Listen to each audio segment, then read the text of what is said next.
Again, we're here to start our 15 minutes of follow-up questions. You guys can kick it off now. Okay. Hi, Governor. It's Elizabeth McNamara the from National East Guard Greenwich tests News. are, Governor, you mentioned in the press conference. I had a question about how the states are helping municipalities with things like food deliveries, since some people are quarantined and they need food delivered to their homes. Is the state working with towns? Yes, we are. So we're doing a few things.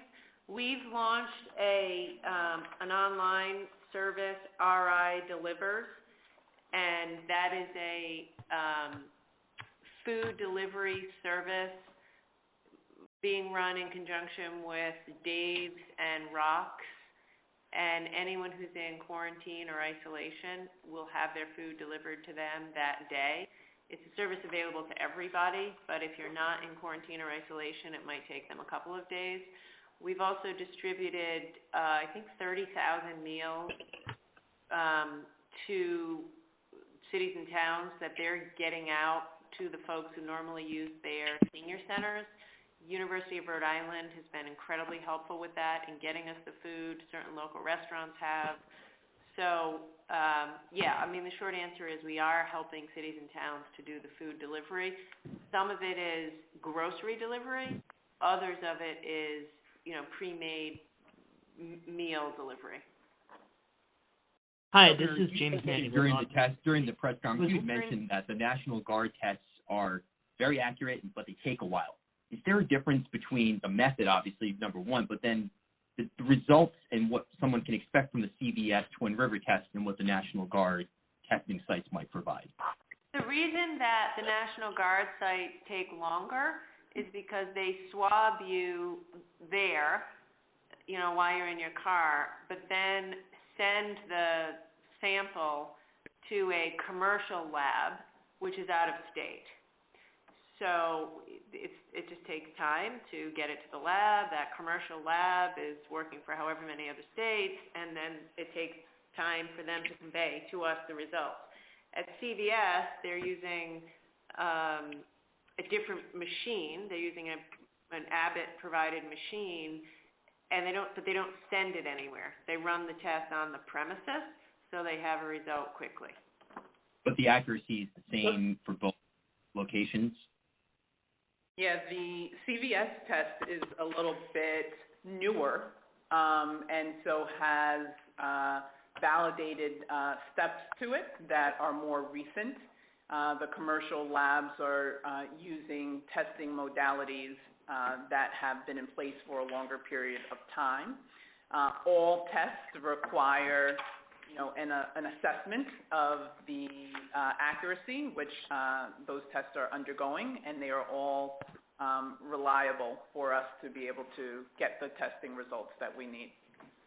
Thanks. Hi, this is James Manning with Law 360. I was wondering if, Governor, thank you for taking these questions. I was wondering if you've had any conversations with legislative leaders as far as what pathway you're going to move forward as far as state revenue is concerned or taxes, considering the COVID-19 shortfalls? Not really, no. I mean, right, as I said, we are working 20 hours a day just to fight the immediate crisis. I'm in touch with them constantly, and a lot of it actually, we're not going to be able to make any decisions until we figure out how we can use the federal stimulus. It's $1.25 billion. So, and we're not going to know that for weeks. So no one can really start to think about this for weeks until we have some clarity on the stimulus and what it can be used for. Thank you, Governor. Dr. Alexander Scott, Governor, this is Elizabeth with Providence Business News. Go ahead, Elizabeth. Thank you. Do you have numbers on how many nursing home workers and how many healthcare workers have tested positive for COVID-19? Third. The answer to that yesterday. Yeah, so with healthcare workers, it is a little bit less than a third overall, probably about a quarter. And with congregate settings, it's about the same as well in terms of... For the employees? Was there a follow-up question? I just wanted to clarify that the quarter for the congregate settings was also for employees. The healthcare worker piece incorporated the congregate setting employees.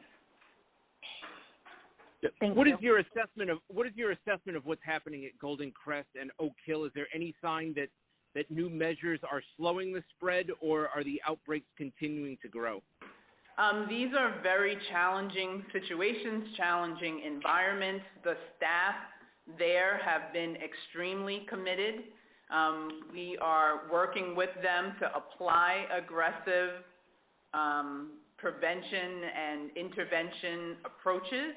But as we're seeing throughout the country, it is all an uphill journey in being able to do so.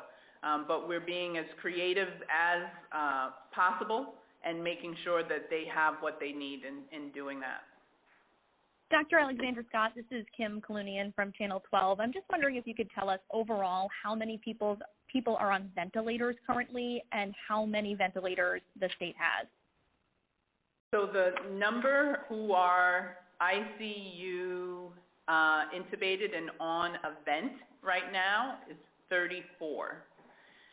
We have ventilators that are still available. There are about 188, almost 200 or so in the state overall. And do you know the total number of ventilators being used, not just by COVID-19 patients?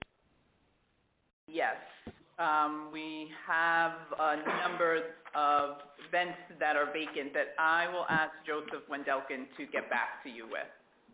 I think yesterday there was the number on ventilators given was somewhere in the 300s, 300 plus. But from the number you just said, it sounds like we're at about a little over 200.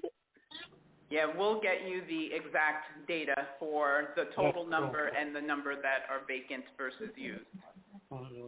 Thank you. No one has a preference for them unless you're a healthcare expert. None of these people are. Any other questions? Governor, I'm curious. Question if possible. Are you willing to override Mayor Lorza on the park closures in any way, shape, or form if you evaluate that and determine it's actually having more of a negative impact than a positive impact? If I were to think that, I probably wouldn't override him. I would just give him a call and give him my reasons for why I think he should overturn it, and I would hope that he would hear me out. You know, I think, by the way, I feel that way about my own decisions. You know, we have to try things. He's moving quickly. He must have some data to suggest that there are large congregations of people in those parks, and so you know, so like I said, let's try it, and if there's data to suggest that it's harming people more than helping, I'll call him and ask him to change his mind. Governor, you suggested yesterday that the IHME model that you were looking at was valuable to you, but there's been an awful lot of criticism for that, both in terms of the amount of uncertainty in that it predicts. In other words, it covers a very large number of possible numbers and possible results, and also that there's been some criticism that it's been significantly overestimating the demand for equipment such as ventilators in New York City. And I'm wondering if you have an opinion. You said that Rhode Island was working on its own model, and I'm wondering what the Rhode Island model is that differs from that IHME model. This is Michael Billow from Motif Magazine. Yeah, so the challenge right now is I don't think any of these models are at the level of accuracy that we would want them to be. And, you know, candidly, that's why I've been hesitant to throw up on the screen a model that we have, because we're still working it to get it to a place that it's more accurate. Like in Rhode Island, we only have 1,000 reported cases or so, and very few, you know, deaths. But I'm not saying that even one death is a problem, but like as a matter of data, we just don't have a lot of great data. So we're building our own model. Brown University is helping us. Right now, we have a team at Johns Hopkins validating the model. We're in touch with the CDC. We're hoping to get their thoughts on it. We're validating that against the IHMA model. And when we get to a place that I have a higher degree of confidence in the level of accuracy, then, I'll share more of that. I think what you're saying on the IHMA is you're right.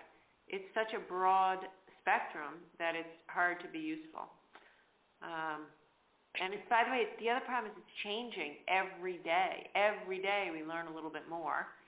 So we are just doing our best with the data that we have and trying to triangulate with as many other people as we can. Governor, this is Alan Gibberti from 990 WBOB. I have a question in regards to the models. I understand why you're hesitant to release this until you feel they're more accurate, but the Department of Health, their projected numbers, they are planning for a large number of fatalities. Don't you think it would probably be a little bit more prudent to let Rhode Islanders know, given the amount of people who aren't complying with social distancing guidelines? That's one approach, but not the one I'm taking right now.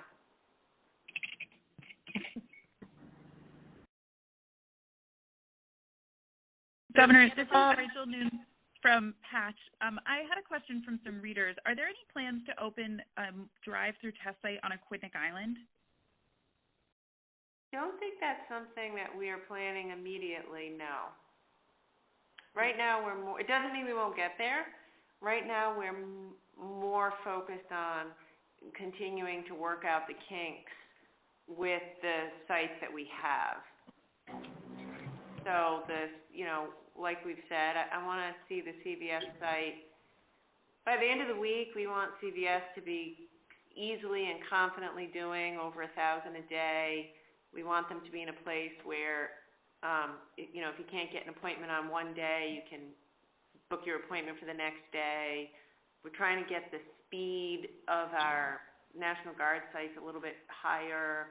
We're trying to get our contact tracing system more efficient. So anyway, the sites we have now, we want to really nail them, and then maybe we'll think about going to more sites. Also, I don't know if you heard me before, so I apologize if I'm repetitive.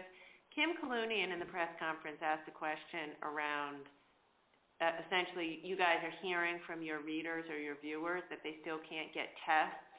It'd be very helpful for us if you could get some of the details of that to Jen Bogdan, because we need to try to figure out where the systems are breaking down so we can try to fix them. Mm-hmm.